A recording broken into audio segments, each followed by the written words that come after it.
Buenas noches, bienvenidos a Conexiones en este jueves 4 de mayo de 2017. Un abrazo fraterno a usted que nos acompaña a través de la señal abierta de Canal 23 en los 4 departamentos de la zona oriental de nuestro país. También a quienes nos sintonizan por los servicios de cable de Tigo y Claro a nivel nacional. Estamos en las plataformas digitales, en el fanpage TVO Canal 23, en la transmisión totalmente en vivo, también en el fanpage de Will Salgado y en el Twitter. Usted nos puede sintonizar también a través de esas opciones. Si desea, también puede descargar desde su smartphone la aplicación TVO Canal 23 y también sintonizarnos de esa manera. Vamos a tener, como siempre, habilitados los dos números de teléfonos que estarán apareciendo en pantallas. Esto será en el segundo segmento de conexiones, 2263-0023, 2264-9179, para que participen con el comentario o la pregunta para nuestro invitado de esta noche. Antes de presentárselo, quiero mostrarles a ustedes un poco lo que ha estado en agenda este día, en los principales medios de comunicación, en redes sociales también, sobre los temas relevantes. El diario de hoy, que tiene en su portada, pandilleros deportados organizan nuevas clicas. Mientras tanto, dinero.com.sb dice: el sector privado salvadoreño perdió 11.972 empleos en un mes. Esta información que ha estado en desarrollo. La Comisión CIFÁCIL, que se ha mostrado preocupada por la situación del empleo en el país, y advirtió pues que esta podría profundizarse debido a las dificultades para sostener los negocios. Además, un poco la reiteración sobre el sector privado salvadoreño, que ha perdido casi 12.000 empleos. Esto hay que hacer notar, esta estadística es diciembre 2016, enero 2017, pero debemos entender que se ha actualizado ese dato. También dice el diario de hoy, por ejemplo, en tan solo un mes se perdieron miles de empleos privados, y una nota anexo dice: Beca no se presentó a audiencia y está a punto de ser cancelada. Mientras tanto, la agencia Fitch Rating mantiene nota CCC a deuda nacional. La calificadora retiró la categoría de default restringido a El Salvador, pero sostiene que la polarización política es un obstáculo para que el país obtenga más financiamiento. La embajadora de los Estados Unidos, en un tuit hace más o menos 10 horas, ha dicho algunas cosas a propósito del tema que vamos a conversar esta noche. Es necesario tener regulaciones aduaneras que garanticen la seguridad, pero que no impidan el comercio. Todavía existen barreras para el crecimiento, como la tramitología en las fronteras, dice la embajadora. Un poco habla aquí de un evento también que ha habido en desarrollo de Connect USA. Es un indicador tangible de la importancia que damos, dice, a las relaciones comerciales entre las empresas de nuestras naciones. Un tuit que subió nuestra colega de Diario de Hoy, Eugenia Velázquez, dice: Carlos Cáceres justifica a diputados en asamblea que facilitar tramitología en aduanas no es solo obligación de migración. Mientras tanto, Qatar ofrece empleo temporal a deportados sin antecedentes. Esta es una situación que tiene que ver con los deportados desde Estados Unidos, sobre todo, que se plantea la posibilidad que pueda haber un aumento sustancial de deportados en los próximos meses. Fusades, en la nota inferior, en esta publicación dice: Fusades, recorte hará fracasar las elecciones. Pues bien, hay 6 de los problemas que enfrentan las empresas en aduanas. El Salvador.com ha dado 6 indicadores puntuales sobre este tema, y es lo que tendremos con nuestro invitado esta noche. Queremos agradecer esta noche que está con nosotros en nuestros estudios Javier Steiner, presidente de la Cámara de Comercio e Industria de El Salvador. Javier, bienvenido. Buenas noches, un gusto. Gracias, William. Gracias por la invitación y un saludo a toda la teleaudiencia de esta noche. Bueno, perfecto. Antes de iniciar, quiero recordarles a ustedes nuestro patrocinador de conexiones, Almacenes Bomba, la explosión de precios bajos, con 19 sucursales a nivel nacional. Usted las encuentra en el occidente del país, en la zona central, paracentral y el oriente de El Salvador, San Miguel desde luego, Usulután y San Francisco Gotera. Bien, Javier, para comenzar, hay mucho de qué hablar, ¿no? La hora se nos va a hacer corta, pero bueno, vamos a tratar de avanzar un poco. De entrada sí me gustaría, porque ya estamos prácticamente en las puertas, le decía antes de comenzar la entrevista, ya estaremos haciendo prácticamente un balance de medio año, ¿no? Estamos en mayo, ya vamos a estar a la puerta de los primeros 6 meses. Un poco me gustaría saber cómo ha desarrollado, cómo ha evolucionado la actividad económica, sobre todo la parte comercial en nuestro país en los primeros 5 meses entonces.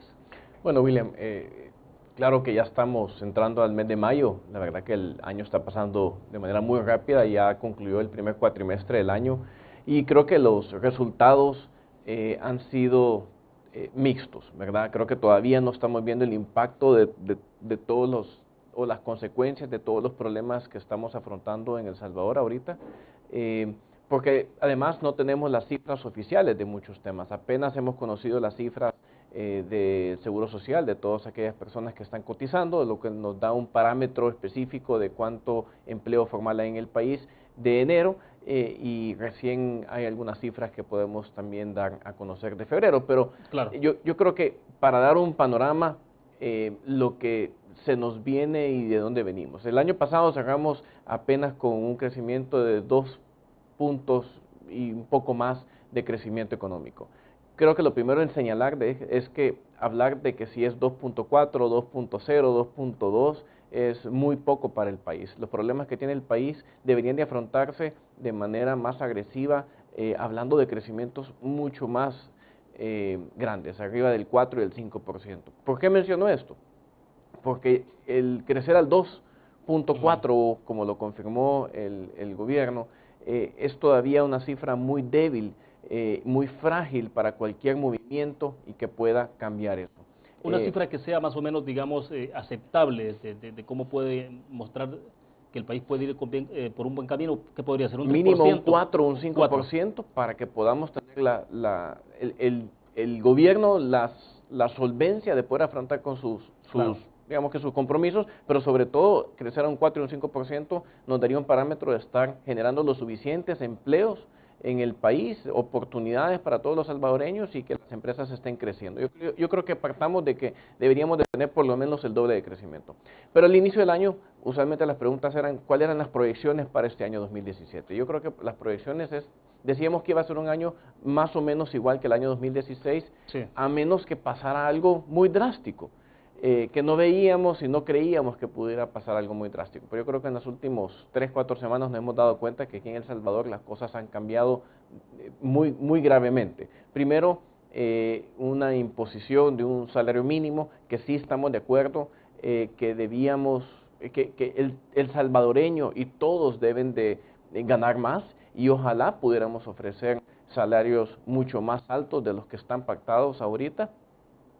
Yo creo que el problema ha sido de la manera inconsulta como se dio esto, de la manera impuesta que se dio esto y de la manera no gradual que se dio. Y eso lo que impacta es que al no hacerlo gradual, al no hacerlo consultado con los sectores, las empresas están desapercibidas, la capacidad económica del país no está acorde a los incrementos que se han dado y eso ha provocado un gran problema, especialmente en los micros y pequeños empresarios que apenas están saliendo con sus costos, con sus gastos para seguir adelante y sostener todas las familias que trabajan para ellos. Entonces yo creo que ese es un primer impacto. El otro impacto es que hace 4 semanas nos dimos cuenta que todos amanecimos con la noticia un sábado que El Salvador había caído en default, que el gobierno de El Salvador había incumplido su primer pago, un pago a los pensionados, una deuda que si bien es cierto no es soberana, es una deuda local, pero que tuvo un impacto gravísimo en los mercados internacionales.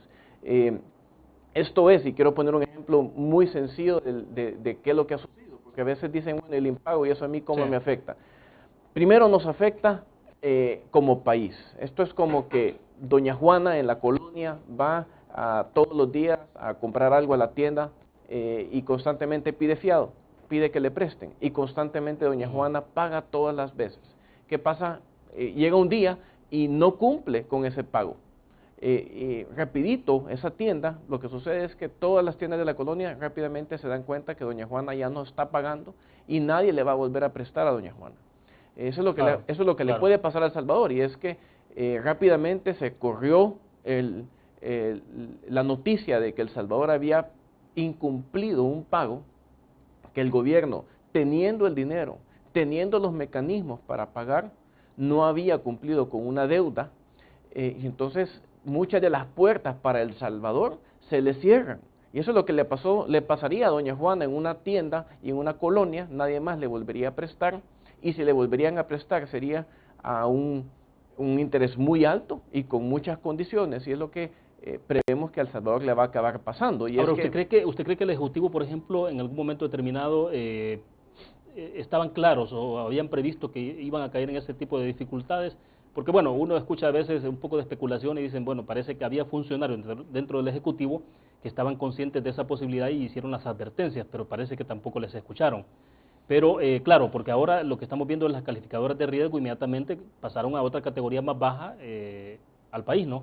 Bueno, mire, supuestamente... Que al final son como las recomendaciones que se tienen para para ponerlo en términos sencillos, una calificadora es como una carta de presentación que usted utiliza para la hora de conseguir. Una calificadora lo que hace es darle las sugerencias a los inversionistas Claro. de a dónde hay un nivel de riesgo. Y ellos califican a todos los países en distintos niveles. Y el nivel, lo que identifica es el nivel de exposición o el nivel de riesgo que ese país tiene con sus deudas, la solvencia que tiene, si han cumplido con sus compromisos o no han cumplido con sus compromisos. Y lo que hoy estamos es a un nivel al más bajo, donde solo lo compartimos con Venezuela, con el Congo, en donde prácticamente estamos a un nivel donde nadie nos debería de prestar dinero. Ahora, ¿cuál fue el sentido de esto entonces? Digo, usted no es del Ejecutivo, desde luego, pues, pero ¿cuál habrá sido el sentido? Digo, porque si habían los fondos para evitar que se cayera en ese nivel, pero ¿por qué entonces? Mire, todavía no entendemos cuál era. Nosotros advertimos desde el principio del año, desde que se presentó el presupuesto para este año, advertimos que porque esa partida presupuestaria solo tenía $1,000. Yo lo único que puedo concluir de eso es que de manera intencional y deliberada querían caer en este impago. Porque solo presupuestar $1,000 cuando sabían que a lo largo del año iban a tener que pagar más de $200 millones y que el primer cumplimiento de esa deuda venía en más de 50 millones hoy en abril, pues yo creo que deberían de haber sido responsables para por lo menos presupuestar lo que es, y claramente no lo hicieron. Sí. Además que el ministro Cáceres dijo que tenía el dinero. Y entonces, si tenían el dinero, si tenían los mecanismos para hacer los cambios, ya sea mecanismos internos en el ministerio o sencillamente aprobar una reforma a la ley presupuestaria para asignarle el dinero, más de $1,000, sino que los 50 y pico millones de dólares que se deberían de haber pagado, si lo aceptó el mismo ministro que tenía el dinero, entonces ¿por qué no se pagó? Entonces a nosotros lo que nos preocupa es que esto fue un hecho deliberado en no querer pagar las pensiones, y los efectos que hoy estamos viendo es que el mercado internacional está asustado de lo que ha pasado, no entiende lo que ha pasado, y las calificadoras responsablemente lo que han hecho es bajarnos la calificación, porque tampoco ellos entienden lo que ha pasado, teniendo el dinero del gobierno, no haberlo cumplido. Entonces lo que están alertando es que no estamos aptos para crédito en este momento. Ahora, las consecuencias van a continuar, o sea, no se limitan al acto específico de lo que ocurrió. Y digo, por ejemplo, localmente nos vamos a olvidar quizás de ese tema, sobre todo por este país, donde hay noticias más relevantes, y tenemos una situación dramática en el tema de seguridad, por ejemplo, y eso de repente ocurre así, o sea, las noticias van transcurriendo, pero a nivel internacional lo que ya pasó, me imagino, tiene consecuencias en el mediano, el corto o a largo plazo incluso. Aquí hay dos tipos de consecuencias. Las internacionales, y es que las calificadoras y los inversionistas rápidamente pierden la confianza en un país y tarda mucho volver a ganarse la confianza. ¿Qué quiere decir eso? Que muy rápidamente reaccionan todos en bajarnos la calificación y los inversionistas en alertarse de lo que está sucediendo en El Salvador, y posiblemente consecuencias muy graves inmediatas, pero de aquí que volvamos a recuperar una escalada de calificación va a tardar por lo menos un año, si es que el gobierno cumple con todas sus obligaciones en ese periodo. Pero de aquí que nos mejoren la calificación, yo creo que está en manos del gobierno en cumplir con sus obligaciones y mostrar confianza en el manejo de sus finanzas. Yo quiero recordarte, William, y es que en El Salvador fue uno de los 3 países en toda Latinoamérica, únicamente, que llegó a tener grado de inversión. ¿Qué quiere decir eso? ¿En qué año y qué significa esto? ¿Qué significa esto? Principalmente, no solo éramos aptos para crédito, no solo éramos muy buenos para inversión, más bien se le recomendaba al inversionista que viniera a poner el dinero aquí en El Salvador, era sumamente seguro. Y pasamos muchos años en ese nivel, en esa calificación, que fue muy beneficioso para el país. Pero así como nos lo ganamos, yo sé que no se entiende todo, pero solo veamos cómo le tardó al país subir y mantenernos. Pero rápidamente, desde el diciembre del 2009, rápidamente pasamos de esos años en donde teníamos una excelente calificación a caer ahorita, todavía, en este año, en el 2017, en la peor calificación. Entonces, vamos a ver si podemos obtener una toma cerrada, aunque sí, efectivamente, ahí la puede mantener así, Javier. Y lo que eso nos refleja es que sí es posible mantenernos en esa muy buena calificación.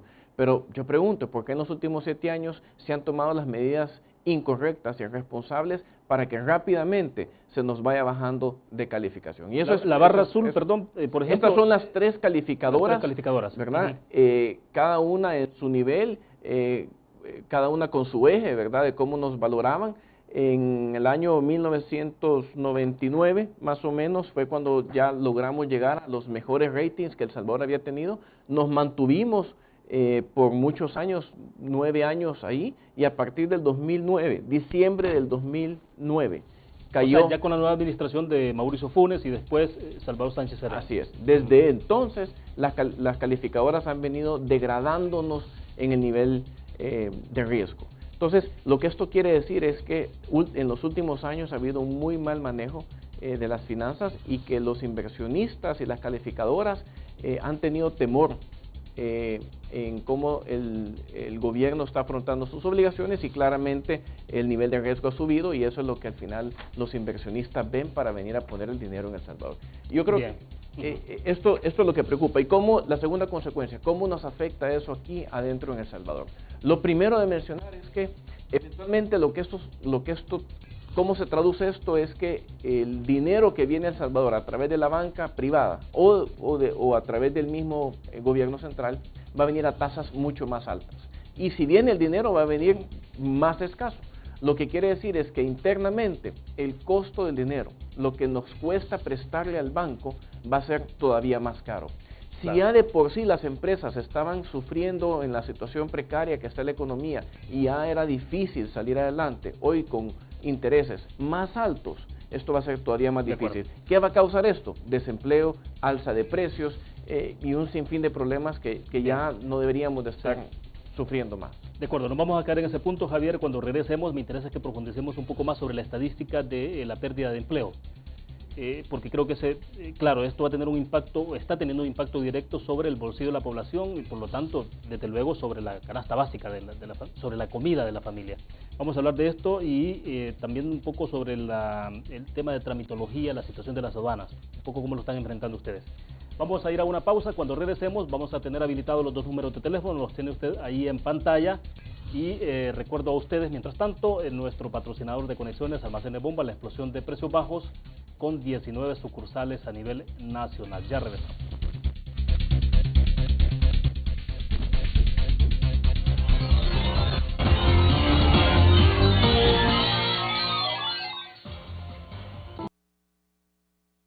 ACACU de RL, 49 años rumbo al medio siglo, mejorando tu vida.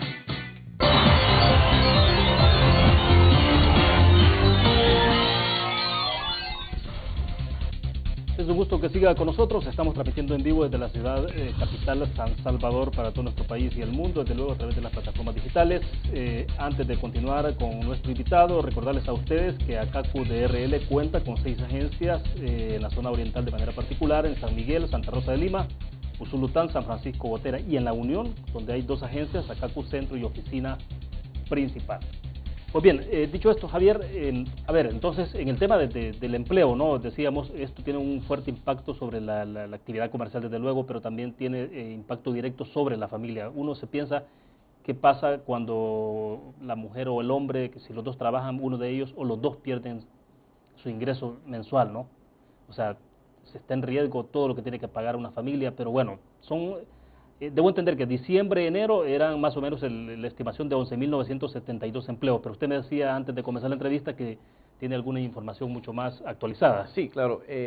Fíjate, William, que ya hemos conseguido alguna información y hay una disminución de 2.000 empleos más a febrero.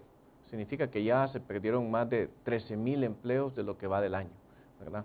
Esto tiene una consecuencia o una causa más bien, y es todos los problemas que hemos venido hablando de la manera en que han implementado algunas de sus medidas el gobierno, la medida que hay una contracción económica clara en la economía, y eso lo podemos ver porque la inflación del país está, a pesar de algunos incrementos que han habido en recortes en el subsidio, incrementos en la tarifa eléctrica, pero también si tú vas al mercado, si tú vas a los supermercados, si tú vas a muchos lugares, lo que estamos viendo es que hay mucha oferta, hay mucha promoción, y no es porque las empresas quieran dar todo en promoción, sino que es porque la contracción económica está obligando a que las empresas tengan que vender en oferta, en promoción. Y eso los hace perder rentabilidad. Eso les hace perder rentabilidad, eso hace que las ganancias. empresas no puedan crecer, eso pone en riesgo muchos empleos. Y entonces, al final, esa contracción económica resulta en desempleo para muchas familias salvadoreñas. Ahora, perdón Javier, el tema de aumento del salario mínimo es el que más ha impactado en este número de Ese es el que ha iniciado trabajos perdidos. Así es, eso es lo que ha iniciado la problemática de este año. Pero si al problema del salario mínimo le sumamos los problemas que estamos teniendo en aduanas, la problemática que va a traer las consecuencias del impago, lo difícil que es hoy en día hacer negocios por tanta tramitología y burocracia, por los problemas de seguridad que todavía no se han resuelto aquí en el país. Si a todo eso le sumamos, la verdad que es compleja la situación aquí en El Salvador. Entonces, muchas empresas se las están viendo con muchísimas complicaciones. Ya no somos competitivos contra los países vecinos. Las exportaciones, si bien es cierto, ha habido un incremento en los primeros meses del año, es únicamente porque estamos recuperando las exportaciones que perdimos el año pasado.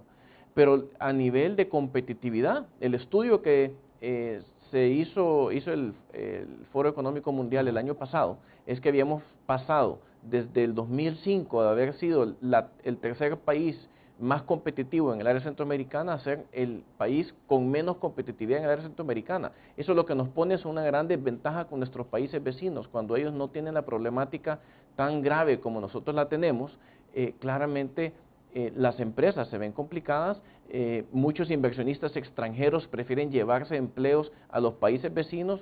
Tenemos un socio comercial grande, toda la región que se llama Estados Unidos, que también se llama México, y que las empresas internacionales también prefieren atenderlas desde países en donde es más simple hacer negocios, donde son más competitivos, donde no hay tanta complejidad, donde no hay tanta incertidumbre como el que El Salvador está presentando ahorita. Entonces, yo creo que todo esto pone, hace de una situación muy compleja y sobre todo de baja confianza para toda la empresa privada. Ahora, ¿de qué puede depender entonces que pueda irse recuperando el empleo? Es decir, esto que hemos perdido, digo, se puede recuperar, pero ¿cuáles son las condiciones claves o esenciales que deben de existir para que entonces pueda mejorar la economía en las empresas y de esa manera pueda generarse más empleo en el país? Y antes de escuchar su respuesta, Javier, bueno, hay que acotar quizás que la estadística que manejábamos del número de personas que perdieron su empleo es información del Seguro Social, ¿no? Así es. El número de cotizantes, que esa es una información directa en el caso del sector formal, o sea, no estamos hablando del sector informal, desde luego. Mira, y eso es una muy buena aclaración, solo el 27% de la economía es formalizada, y de esa parte formal, según los datos que tenemos del Seguro Social, ya se perdieron 11,000 empleos de diciembre a enero y 2,000 empleos adicionales de enero y febrero. Y no es automático de que estas personas, 12,000 o 13,000 personas que perdieron sus empleos, pasen al sector informal. Muchos lo harán, me imagino, pero no es que todos. también habrá que preguntarnos en qué condición está el sector informal. Claro. Si bien es cierto, de por sí es muy malo el hecho que la informalidad en este país sea por mucho mayor a la formalidad, pero también yo estoy seguro que las personas que están en la informalidad están viviendo un momento muy crítico. Aquí en las ciudades, en los cantones, afuera en el campo, el estar sufriendo esta contracción económica le está afectando a todos. Entonces, yo creo que la situación en general para el país está complicada. ¿Qué tenemos que hacer para salir adelante? Tú lo mencionabas. Yo primero que todo es que el gobierno debe combatir con mayor firmeza el tema de la seguridad. La seguridad es un grillete enorme que tiene la economía y las empresas. Tener que estar gastando, porque no es una inversión, es un gasto que las empresas tienen para estarse protegiendo por la seguridad que el gobierno no les está brindando. Si eso lo invirtiéramos en crecer las empresas, en tener más empleo, yo creo que eso pintara un panorama totalmente diferente para el país. Perfecto, lo voy a interrumpir un poco y seguimos después, si quiere, porque tenemos un televidente con nosotros en la línea. Vamos a pedirle, como siempre, la recomendación, sobre todo que le baje volumen a su televisor, nos dice de dónde nos llama. Buenas noches, la escuchamos. Buenas noches. Díganos. Primero, felicitarles por el programa y por permitir participar. Adelante, le escuchamos. Mire, La cuestión está bien lo que él dice, solo de que yo escucho dos versiones. Cuando dicen el gobierno generó 40,000 empleos, eso es malo. Y cuando dicen el gobierno genera desempleo, eso es malo. O sea, cuando hay empleo más, dicen que es malo. Y cuando hay menos empleo, dicen que es malo. Como que yo veo que solo buscan lo negativo los de manera tipo política para señalarle a cualquier partido, porque si uno deja de votar por un partido, eso no significa que ir a votar por el otro, porque quienes han arruinado el país no es el haber aumentado el salario mínimo, es los políticos, son los que se roban el dinero de manera legal, los diputados legalizan salarios onerosos para ellos y para la demás gente. Entonces, ahora, si un empresario como él gana bastante, es empresario, es de su empresa, eso está correcto, pero vienen estos mismos empresarios, se van a la política, no solo les basta el dinero que tienen en las empresas, sino que se van a agarrar el dinero de los impuestos. O sea, tratan de exprimir el pueblo de tanta forma que allí viene la delincuencia, porque el que no tiene, por fin de tanto, es como un perro hambriento, va a matar pollos o gallinas para quitar su hambre. Bien, buenas perfecto. noches. Le agradecemos la participación. Bueno, hay que decirlo, ¿no? Hay países más pobres que los nuestros y no necesariamente tienen los niveles de delincuencia o de inseguridad que tenemos nosotros, ¿no? Pero hay un dato que mencionaba el televidente, Javier, me interesa escuchar su reflexión, es cuando hacía la referencia sobre la generación de empleo de gobierno y el sector privado. Yo creo que esa parte es importante, ¿no? Porque estamos hablando de dos naturalezas distintas de empleo y cómo se genera cada uno de estos empleos. Yo recuerdo que el expresidente Funes mencionó que iba a crear una fábrica de empleos. Yo no sé si la creó en algún lado donde nadie la ve, o si es esa la fábrica de empleos que creó en el gobierno, donde hoy hemos visto que han incrementado casi 40,000 plazas. El hecho que las personas tengan empleo es bueno. El hecho que las personas tengan un empleo digno es bueno también. El hecho que todos tengamos oportunidades es bueno. El problema está que cuando el gobierno, teniendo tantos problemas y compromisos, contrata 40,000 personas y esas 40,000 personas no se está viendo que los servicios del gobierno mejoran, que no se está viendo que la salud, la educación mejore, que si tiene un presupuesto limitado y por contratar 40,000 personas que no están generando más que burocracia en el gobierno, cause que no hayan medicinas en los hospitales, que la educación en este país va para abajo, la PAES cada vez va saliendo peor, la pobreza en el país va creciendo. Entonces, el problema no es las personas que tienen un empleo, el problema es cómo está invirtiendo el gobierno el dinero y si contratar a esas 40,000 personas era lo mejor. Ahora, si estuviéramos viendo eso traducido en mejores servicios, en mejores condiciones para todos los salvadoreños, pues claro, sería bueno. Lo que nosotros hemos señalado anteriormente es que no deberíamos de ver un incremento en planilla solo por tener más empleos en el país cuando hay tantas otras necesidades que el gobierno debe de cumplir. Ahora, si eso lo pudiéramos generar en el sector privado porque las condiciones económicas estuvieran buenas, pues mucho que mejor y ojalá pudiéramos generar mucho más. Te cuento, William, tú sabes que hay más de 50, 60,000 jóvenes que se gradúan todos los años de las universidades y lastimosamente en el país por las condiciones económicas precarias que tenemos, solo podemos contratar aproximadamente entre 8 y 10,000 empleos nuevos todos los años. Ahí está el problema. El problema es que no estamos generando las suficientes oportunidades en todo el país para hacer crecer la economía. Entonces, yo creo que el gobierno tiene que cumplir con sus obligaciones, dar buenos servicios, darle seguridad a los ciudadanos, crear la confianza en los inversionistas, crear las oportunidades para que el sector privado, no estamos pidiendo excepciones a la regla, no estamos pidiendo cosas especiales, lo único que estamos pidiendo son las condiciones correctas, idóneas que cualquier país desarrollado daría al sector productivo para que genere empleo. Perfecto. Bien, bueno, a través de Facebook nos están viendo, saludos a Mauricio Santos, a Pedro Añada que está desde Lake Forest en California.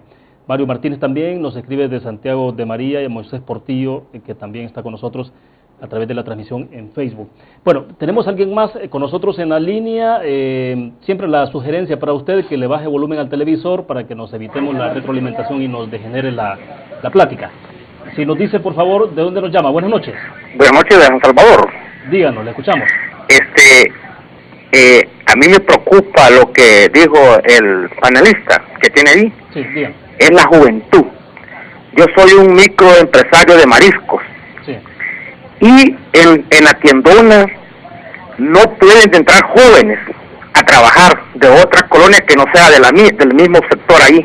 Claro. O sea, los jóvenes que luchaban con uno ya les han prohibido, o sea, solamente ese sector. Me preocupa a mí porque en este país hablan de tanta ayuda a trabajo, pero no hay un funcionamiento que de verdad haya para poder emplear a tantos jóvenes. Tanta universidad, la universidad está lleno de jóvenes, mejor se ponen a estudiar en la universidad porque no hay trabajo fuera. A mí me da no sé qué ver tantos jóvenes en la calle, en el metrocentro, sentado allí esperando a ver quién le da una oportunidad de trabajo. Eso es triste, y el gobierno hace unas cosas de trabajo que de 1000 personas que invitan solo quedan trabajando 2, y a los allegados a ellos. Ese es aquí en este país. Aquí no hay un país apolítico, no hay un gobierno político que no le importa las clases sociales de qué partido sea, sino que hay que poner a trabajar a los jóvenes, porque si no se los va a perder nuestro futuro de los jóvenes. Eso sería bueno, hombre, luchemos con ellos, miremos cómo les ayudamos. Perfecto. Gracias a usted por la participación. Bueno, vamos a escuchar también la opinión de Javier. No sé, ¿tenemos a alguien más con nosotros en la línea? Bueno, perdón, sí. Javier, vamos a irnos al teléfono, recogemos algunas opiniones más de nuestros televidentes. Buenas noches, le baja volumen al televisor y nos dice de dónde nos llama. Buenas noches. Sí, le escuchamos, díganos. Hablo de Sonsonate. Adelante. Fíjese que yo veo que aquí los panelistas hablan de pobreza en el país. Yo me doy cuenta de que a la esposa de un médico le están exigiendo que regrese $10,000 al gobierno, ¿va? Pero porque el país es rico, el país tiene dinero, pero ¿por qué no viene a Tony y saca y demás que regresen los 270 millones que han robado? Estos señores narcos que agarraron aquí aquí en la salida de San Salvador, con un millonario monto de dinero entrega, ¿por qué no hacen que esa gente regrese el dinero? Sí. ¿Verdad? Solamente les escucho. Bien, perfecto, gracias a ustedes por la opinión. No sé si hay alguien más. Bueno, a ver, otras variables que se introducen, ¿no?, con la opinión de nuestros televidentes. Yo coincido en que el tema de jóvenes para este país es importantísimo. Yo de verdad lamento ver tanto joven que con mucho esfuerzo, que con mucho compromiso logra sacar su carrera y que al final la única opción o la opción más viable que le acaba quedando es tener que irse del país. Tenemos tanto joven talentoso, William, en este país, que acaba buscando oportunidades fuera de nuestras fronteras, porque aquí no hay una capacidad de generar suficientes oportunidades para tanto joven. Y a mí lo que me preocupa de eso es que ¿qué vamos a hacer de aquí a 20 años cuando necesitaríamos que esos jóvenes sean los que hayan generado nuevas empresas, sean los que estén generando oportunidades y empleo para los siguientes jóvenes?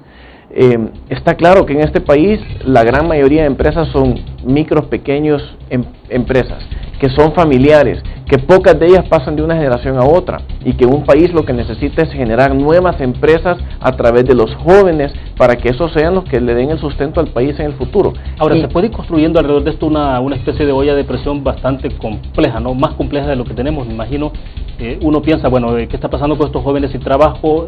Tampoco la opción de irse ya resulta tan atractiva para Estados Unidos, sobre todo, ¿no?, en las condiciones que se están dando en Estados Unidos, las amenazas de aumento de deportaciones de jóvenes que vendrán de Estados Unidos deportados, que no necesariamente todos es porque han delinquido, ¿no?, o porque son pandilleros, pero el país tampoco tiene una plataforma como para los que ya tenemos acá y menos para los que vienen. Y por eso nos preocupamos nosotros, que lo que deberíamos de estar generando, lejos de tanto problema y de tanto conflicto, lo que deberíamos de estar generando son oportunidades. Deberíamos de estar enfocándose en vender un país verdaderamente solvente, pero de verdad tener las finanzas del gobierno solventes y cumplir con sus compromisos. Deberíamos de estar generando confianza, deberíamos de estar generando, por ejemplo, leyes que incentiven la contratación de jóvenes o por lo menos una flexibilización en horarios para que los jóvenes puedan tener un empleo parcial mientras estudian, etcétera.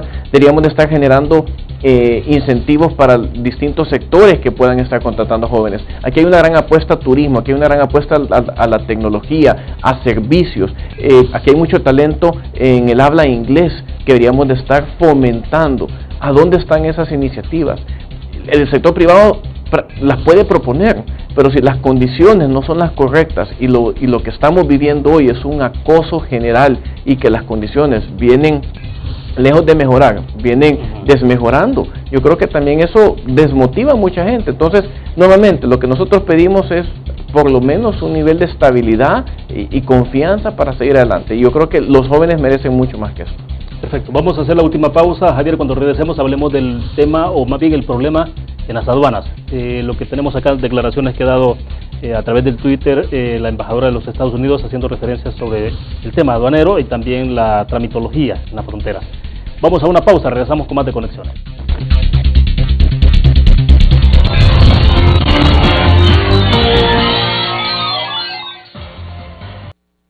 ACACU de RL, 49 años rumbo al medio siglo, mejorando tu vida.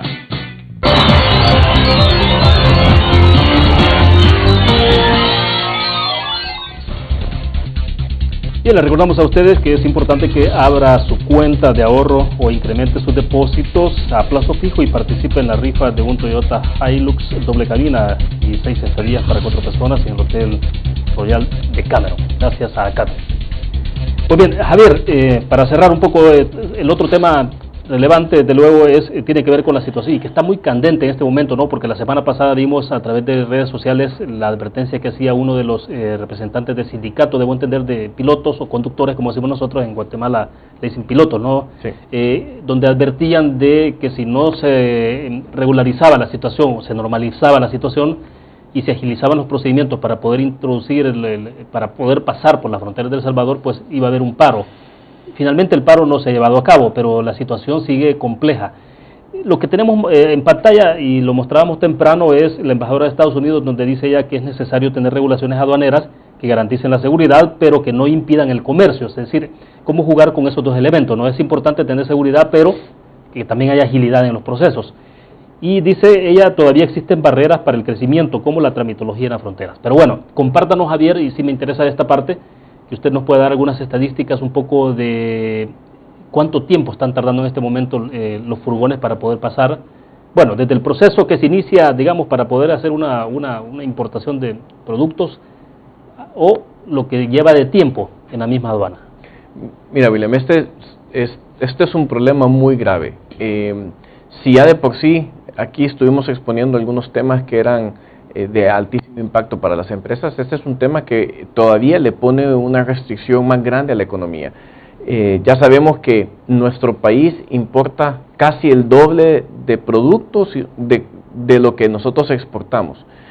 O sea que mucho del consumo interno depende de las importaciones, además de que también un país vive de las exportaciones. ¿Por qué digo esto? Porque deberíamos de estar fomentando que por lo menos las aduanas fueran ágiles, hubiera una facilitación del comercio, tanto que sale como el que entra, para garantizarle, por ejemplo, a las empresas que operan localmente, que sus materias primas lleguen a tiempo, o que los productos que se venden en el país vengan de manera ágil, a bajo costo, y puedan venderse a todos a bajo costo, y sobre todo los productos que se exportan, que lleguen a tiempo, que seamos competitivos con nuestros vecinos y con el resto del mundo. En este mundo globalizado hoy no solo competimos con los países de Centroamérica, estamos compitiendo con productos que pueden estarse produciendo en China y en otros lados. Entonces realmente tenemos que ser muy competitivos. Y lo que ha sucedido en los últimos meses es que en las aduanas se está viendo un altísimo nivel de burocracia y de tramitología, donde las reglas hoy ya no están claras y hay un alto nivel de discrecionalidad en los funcionarios que están operando en cada aduana. O sea, más allá del trámite por sí mismo, más allá de los trámites que antes teníamos que hacer, toma ciertas facultades el funcionario. Hay una discrecionalidad enorme que está sucediendo en las aduanas. Ha habido una rotación de personal y con eso se ha justificado que algunas cosas no caminarían tan bien, pero al extremo de que, por ejemplo, tenemos un estudio que con la Federación de Cámaras de Comercio de Centroamérica y el AID se hizo el año pasado, en donde se nos decía de que el tránsito de mercadería a través de nuestras aduanas tardaba aproximadamente 15 días. Hoy tenemos quejas de... para aclarar, 15 días desde el momento que se inicia el proceso de... 15 días desde que se inicia el proceso hasta que logra pasar la mercancía al otro lado. No necesariamente el tránsito del contenedor, digamos, sí, pasando la frontera. Pero como tú sabes, hay que hacer mucho trámite previo a llegar a la frontera, claro, declaraciones, pago de impuestos, etcétera. 15 días. Hoy tenemos informaciones, por ejemplo, de nuestra Cámara de Comercio Homóloga de Guatemala, que nos dice que productos guatemaltecos que ingresen a El Salvador tardan hasta 30 días en llegar. O sea, se ha casi que duplicado el tiempo que tarda traer un producto de un país que está a la par, donde posiblemente no se transitan más de 200 kilómetros. Entonces, es ridículo que estamos teniendo todos estos problemas. Antes se decía de que transitar a través de El Salvador tardaba 17 kilómetros por hora. En promedio, no porque las carreteras sean lentas, sino que por los trámites que se tienen que hacer en las dos aduanas, se promedia el tiempo que se tarda, y los kilómetros, pues yo creería que hoy ya no estamos a 17, sino que estamos a menos de 10 kilómetros por hora. Entonces, ¿cuál es el impacto de todo esto, William? Y es que muchas empresas que exportan, les está haciendo muy caro exportar. De hecho, tenemos casos de agremiados en donde las sanciones, los retrasos y todo el trámite le costó más que el valor de lo que exportó. Eso es totalmente absurdo. Es totalmente absurdo, y ¿qué empresa quisiera seguir trabajando para uno ha escuchado, por ejemplo, ese tipo de casos de productos que los piden, no sé, llegan a través de agencias o de vía aérea, se va a la aduana el producto, pero entonces cuando usted llega y le dicen, bueno, el impuesto... Hay situaciones que uno ha escuchado de experiencia, pero en casos muy individuales, no necesariamente comerciales, ¿no? Así es. Pero es absurdo, es decir, a ese nivel... Es totalmente absurdo. De hecho, tenemos casos también de requisitos que se exigen para la misma exportación, para los mismos productos en una aduana, son diferentes en otra aduana. ¿Por qué? Por la discrecionalidad que hoy tienen los funcionarios en cada uno de los puntos de salida del país. Entonces, yo creo que hay un desequilibrio entre el control que aduanas quiere tener con la facilidad de comercio. ¿Ustedes están a favor de que se tengan controles? Nosotros estamos a favor de que haya controles. De hecho, exigimos en muchos casos que no solo controlen las aduanas. Hay tantos puntos ciegos en el país donde pasa el contrabando y están queriendo exprimir las aduanas con extra control y están dejando los puntos ciegos abiertos para que entre todo el contrabando. Entonces, ¿nosotros qué pedimos? Bueno, controlen el contrabando, controlen los puntos ciegos, también que haya control en las aduanas, pero que también se encuentre un balance correcto con la facilitación de comercio. Para esto hemos propuesto que se hagan hay agilidad en los procesos. Ya hay un sistema en línea donde se debería estar declarando antes de llegar a las aduanas. Se había propuesto que iba a haber un punto de prechequeo antes de llegar a la aduana. Pero todo esto puede funcionar muy bien, pero ¿qué pasa cuando se cae el sistema? No hay ni una contingencia de cuando se cae el sistema, ni procesos alternos de cómo pasar las aduanas. Decía uno de los usuarios del servicio, eso fue la semana pasada que lo escuchamos en los medios de comunicación, donde decía a manera de testimonio, ¿no?, que a veces incluso cuando habían partidos de fútbol se ausentaban los representantes o los empleados de aduanas. Así es. O sea, sí ha ocurrido eso, porque de repente uno dice, bueno, es un poco exagerado, pero... Yo creo que ha pasado casi de todo en las aduanas, a tal punto, tú me preguntabas, William, que ¿por qué es tan caro pasar las aduanas?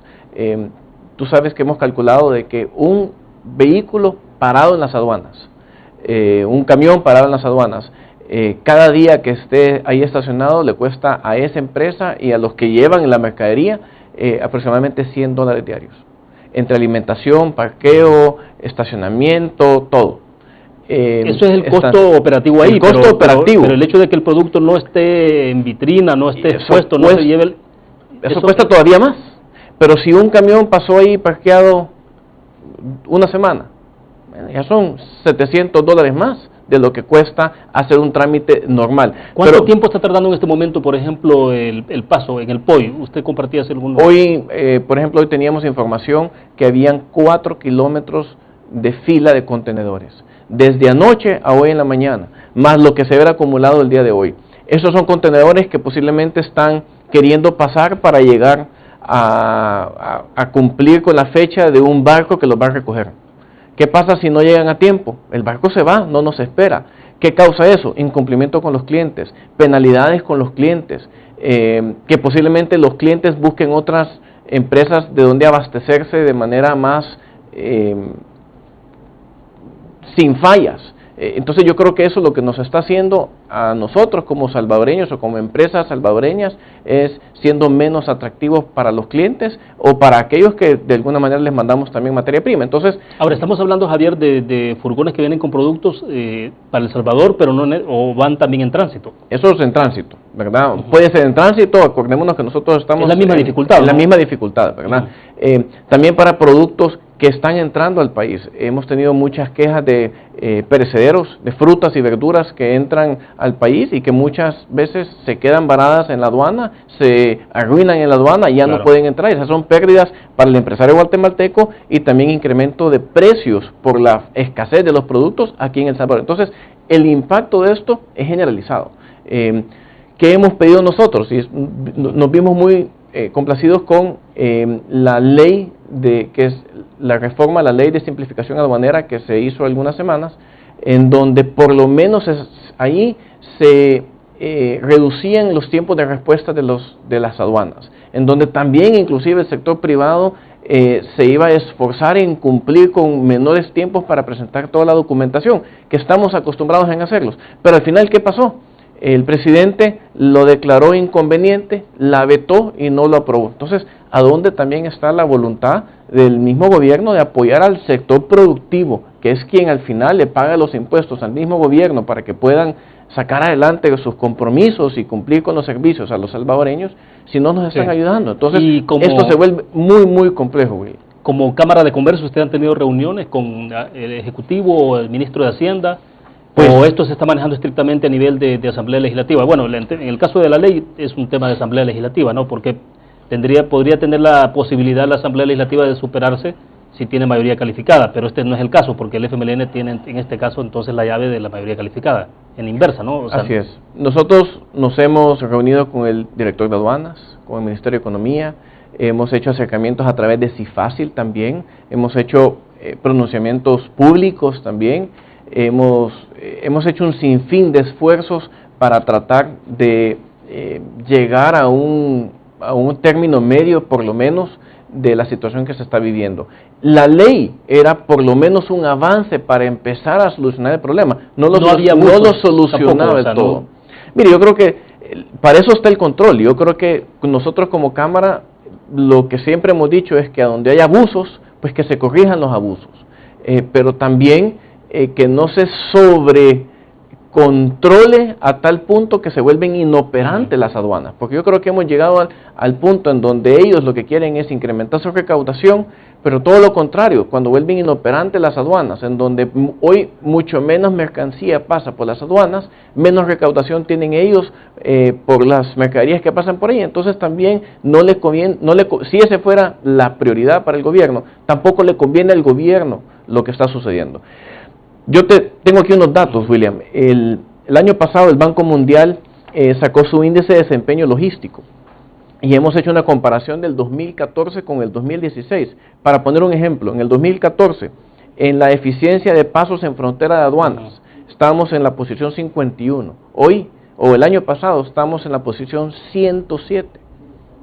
Hemos casi que duplicado la posición. Es totalmente grave. Ahora, entendiendo esto como un deterioro, ¿no? Como un deterioro. Pasamos de tener la posición 51, que es mejor que la 107, caímos de 51 a 107. En la calidad y competitividad logística, pasamos del puesto 45 al puesto 83.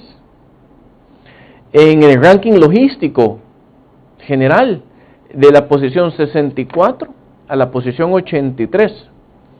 En la infraestructura de calidad de las aduanas y todo lo que está alrededor, de la posición 72 a la 114. ¿Qué quiere decir esto? Más que el número específico, es que venimos en un deterioro año tras año.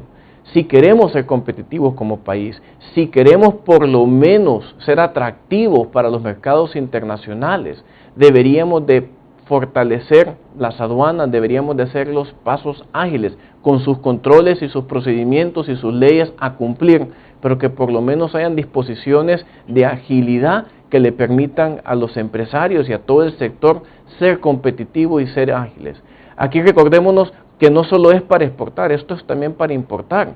Y si somos ineficientes como lo estamos siendo hoy para importar, también todos los productos al final que llegarán a todos los hogares de los salvadoreños serán más caros. Yo creo que tampoco queremos llegar a eso. O sea, finalmente se encarece el producto, ¿no? Porque finalmente se encarece el producto. La cadena de incremento se va cargando al producto final. Así es. Entonces yo creo que esto es una situación muy grave y que le afecta principalmente, William, a los pequeños empresarios, a los medianos empresarios, que son los que al final están mucho más apretados y donde difícil va a ser sostener sus empresas. Y a las empresas grandes corren el riesgo de que al final, especialmente las internacionales, los dueños que están en otro país digan, no, yo muevo mi operación a otro país de la región. ¿Y eso qué causará? Más desempleo. Bueno, se nos agotó el tiempo. Gracias, Javier, por haber compartido con nosotros. Ojalá que más adelante podamos hacer una evaluación, digamos, de 6 meses o un poco más, quizás para el cierre de año incluso también. Gracias, muy amable. Gracias por la invitación, William, y estamos a la orden. Bueno, perfecto. Terminamos de esta forma Conexiones. Gracias a ustedes que estuvieron con nosotros. Mañana estaremos haciendo un análisis de los principales temas de la semana. Estará con nosotros en nuestros estudios Oscar Godoy y también Marvin Aguilar. Ellos dos haciendo un análisis sobre la situación de la realidad nacional de este país. Gracias por su fiel sintonía. Buenas noches.